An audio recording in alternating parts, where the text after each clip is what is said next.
शिविर होगा। गृह मंत्री ताम्रध्वज साहू भी इस चिंतन शिविर में शामिल होंगे। चिंतन शिविर के लिए रवाना होने से पहले बोले हैं ताम्रध्वज साहू, चिंतन शिविर हमेशा से महत्वपूर्ण रहा है। ये बात कही है ताम्रध्वज साहू ने। चिंतन शिविर से संगठन को ऊर्जा मिलती है। प्रदेश से किसे बुलाया गया इसकी जानकारी उन्हें नहीं है। मुझे मंत्री ने नाते नहीं बुलाया गया है, ये बात ताम्रध्वज साहू ने कही है। मैं केंद्रीय संगठन का सदस्य रहा हूं, राजस्थान घोषणा पत्र क्रियान्वयन समिति का चेयरमैन भी रहा हूं, इस नाते मुझे बुलाया गया है, ये बात कही है ताम्रध्वज साहू ने। राजस्थान के उदयपुर में कांग्रेस का चिंतन शिविर हो रहा है और इस चिंतन शिविर में शामिल होने के लिए छत्तीसगढ़ से कई मंत्री भी उदयपुर जा रहे हैं। हमारे साथ है गृह मंत्री ताम्रध्वज साहू, इनको भी आमंत्रण मिला हुआ है। सर, कितना महत्वपूर्ण है ये चिंतन शिविर कांग्रेस के लिए?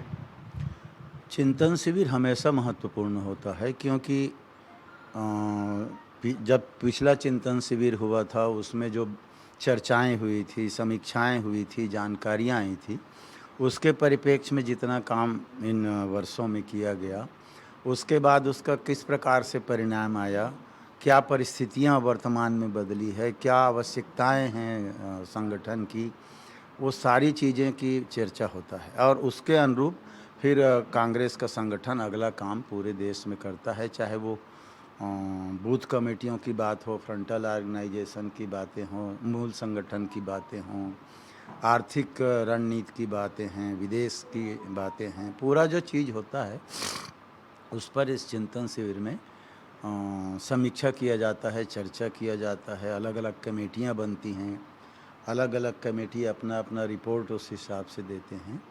तो चिंतन शिविर सदैव पार्टी के लिए नया जीवन देने वाला होता है, नई ऊर्जा देने वाला होता है। बहुत सारी नई चर्चाओं के दौरान बातें आती हैं, क्योंकि परिस्थिति हमेशा बदलते रहता है। मान लो 1 साल पहले कोई बात अपन ने सोचा तो 1 साल के बाद दूसरी परिस्थितियां आ जाती, इसलिए चिंतन शिविर बहुत महत्वपूर्ण होता है। छत्तीसगढ़ से 4 मंत्रियों को आमंत्रण मिला है, आप जा रहे हैं, इसके अलावा और भी मंत्री हैं, बाकी मंत्रियों को नहीं मिला और आप लोग जा रहे हैं, तो छत्तीसगढ़ के संदर्भ में कोई बात रखेंगे क्या आप लोग? देखिए, चिंतन शिविर खाली एक अकेला छत्तीसगढ़ के या किसी प्रदेश के लेवल की बात नहीं रहती, ये पूरे ऑल इंडिया कांग्रेस कमेटी की बात होती है। और जब ऑल इंडिया कांग्रेस कमेटी की बात करते हैं तो किसी किसी प्रदेश का कोई घटना उदाहरण के रूप में ज़रूर सामने आ सकता है। चर्चा के दौरान समीक्षा की कि वहाँ ये काम हुआ, इसलिए वहाँ सफलता मिली, तो उसको पूरे देश में लागू किया जाए, या उस प्रदेश में हम लोग इस कारण से फेलवर रहे तो भविष्य में अन्य प्रदेशों में उस दिशा में हम न जाएं। ये तो समीक्षा के दौरान, चिंतन के दौरान होता है। रही सवाल आमंत्रण का, यहाँ किसको आमंत्रण मिला है बहुत मैं जानता नहीं, पर इसमें पीसीसी चीफ और माननीय मुख्यमंत्री जी, सीएलपी लीडर तो सामान्य वो हिस्सा ही होते हैं, वही लोग असली होते हैं। सीडब्ल्यूसी मेंबर हैं, ऑल इंडिया कांग्रेस कमेटी के लोग हैं, वो होते हैं। मुझे आमंत्रित किया गया है, मंत्री के नाते नहीं किया गया है। मैं चूँकि केंद्रीय संगठन में रहा हूँ, हो सकता है उसलिए किया गया हो। और अभी मैं राजस्थान का मैनिफेस्टो इम्प्लीमेंटेशन कमेटी का चेयरमैन भी हूँ, हो सकता है उस नाते भी हो, पर ये तो मैडम जानेंगी कि इस नाते से मुझे भी आमंत्रित किया गया है। छत्तीसगढ़ मॉडल की चर्चा पूरे देश में है, क्या इस मॉडल पर भी वहाँ पर बात रखी जाएगी क्या?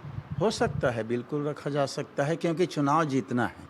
तो चुनाव जीतने के लिए क्या करना चाहिए? यहाँ पिछले बार जब चुनाव के पहले माननीय भूपेश बघेल जी तत्कालीन प्रदेश अध्यक्ष थे और उन्होंने संगठन को फोकस किया, बूथ कमेटियों को फोकस किया, जिसका परिणाम हमारे सामने है कि हमारी सरकार बनी।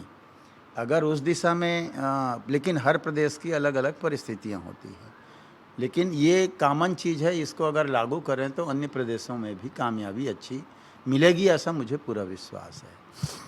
हमारे साथ गृह मंत्री ताम्रध्वज साहू थे, जो राजस्थान के उदयपुर में चिंतन शिविर में शामिल होने के लिए जा रहे हैं और उसका साफ तौर पर कहना है कि ये चिंतन शिविर कांग्रेस संगठन की मजबूती के लिए काफ़ी महत्वपूर्ण है। कैमरामैन भूपेंद्र के साथ स्वप्निल गोरखेड़े, INH न्यूज़ रायपुर।